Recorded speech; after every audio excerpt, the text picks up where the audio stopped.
Hello everyone, ఈరోజు వీడియోలో మీకు నేను డిఫరెంట్ స్టైల్లో పాలక్ పకోడీ చేసి చూపించబోతున్నాను. ఇంట్లో వాళ్ళందరికీ భలే నచ్చుతుందండి. పిల్లలైతే అడిగి మరీ తింటారు. అంత టేస్టీగా ఉంటుంది. ఒక్కసారి ట్రై చేయాల్సిన రెసిపీ ఇది. సో వీడియోలోకి వెళ్ళి చూసేద్దామా ఎలా తయారు చేసుకోవాలో? పదండి. ముందుగా బంగాళదుంపలు తీసుకోవాలి. అది కూడా బాయిల్ చేసుకోననమాట. ఇప్పుడు ఇలా గ్రేటర్‌లోని గ్రేట్ చేసేసుకోవాలనమాట. మీరు చేత్తో కూడా మ్యాష్ చేసుకోవచ్చు.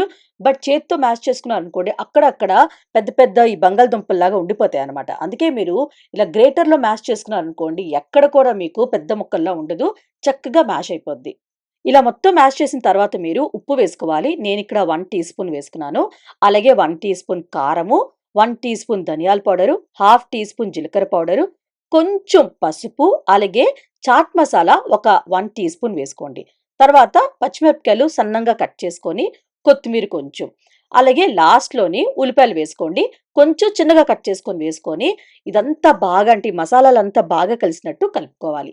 కలిపిన తర్వాత చిన్న చిన్న ముద్దలు తీసుకొని ఉండల్లాగా చేసుకొని రెడీగా పెట్టుకోవాలనమాట. ఎన్నవుతాయో అన్ననమాట. ఇలా రెడీగా పెట్టిన తర్వాత ఇప్పుడు ఇంకొక బౌల్ తీసుకొని అందులోని 3/4 కప్పు శనగపిండి తీసుకోవాలి. అలాగే ఒక 2 టేబుల్ స్పూన్ బియ్యం పిండి వేసుకోవాలి. బియ్యం పిండి వేసుకున్నారనుకోండి కొంచెం కరకరలాడతాయన్నమాట పై లేయర్ అనేది. అలాగే కొంచెం ఉప్పు వేసుకోవాలి. అంటే పావు టీ స్పూన్ అంత వేసుకుంటే సరిపోతుంది. అంతకన్నా ఎక్కువ వేసుకోకండి. కొంచెం పసుపు కూడా వేసుకొని, ఇప్పుడు ఒక హాఫ్ టీ స్పూన్ అయినా, 1 టీ స్పూన్ అయినా జీలకర్ర వేసుకొని ఇదంతా బాగా కలిసినట్టు కలుపుకోండి. కలిపిన తర్వాత కొంచెం కొంచెం నీళ్ళు పోసుకొని ఒక థిక్ బ్యాటర్ లాగా చేసుకోవాలన్నమాట. మరీ థిక్‌గా ఉండకూడదు. అలా అని మరీ పలాచగా ఉండకూడదు. మీరు వీడియోలో చూస్తున్నారు కదా! ఇలా ఉంటే సరిపోతుందన్నమాట. ఇంత థిక్‌నెస్ ఉండాలన్నమాట.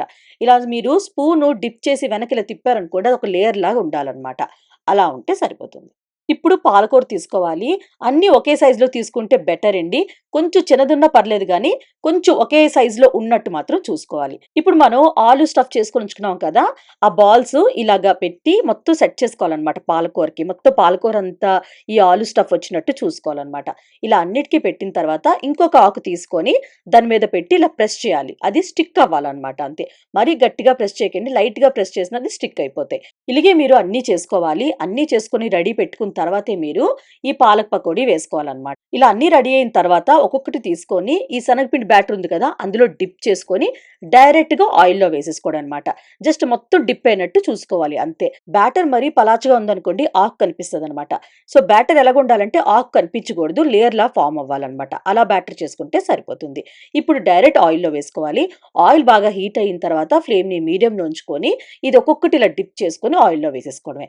వేసిన తర్వాత కొంచెం ఫ్రై అయిన తర్వాతే ఇటు అటు టర్న్ చేసుకొని మంచి గోల్డెన్ కలర్ వచ్చిన వరకు ఫ్రై చేసుకోవాలి. మీకు తెలుస్తుంది కదండీ పై లేయర్ కొంచెం క్రిస్పీగా అయిన వరకు అలా వచ్చిన వరకు ఫ్రై చేసుకోవాలన్నమాట.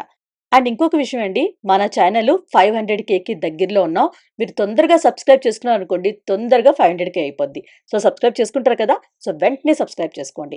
ఇలా గోల్డెన్ కలర్ వచ్చిన తర్వాతే మీరు ఒక్కొక్కటి తీసుకొని ఏదైనా టిష్యూ పేపర్ అయినా లేదనుకోండి ఒక కన్నాల బుట్టలో అయినా వేసేసుకోండి. సో, ఇలాగే మీరు అన్నీ ఫ్రై చేసుకోవాలండి. సో, రెడీ అయిపోయిందండి పాలక్ పకోడీ. చాలా చాలా టేస్టీగా ఉంటుంది. డిఫరెంట్ స్టైల్ అండి.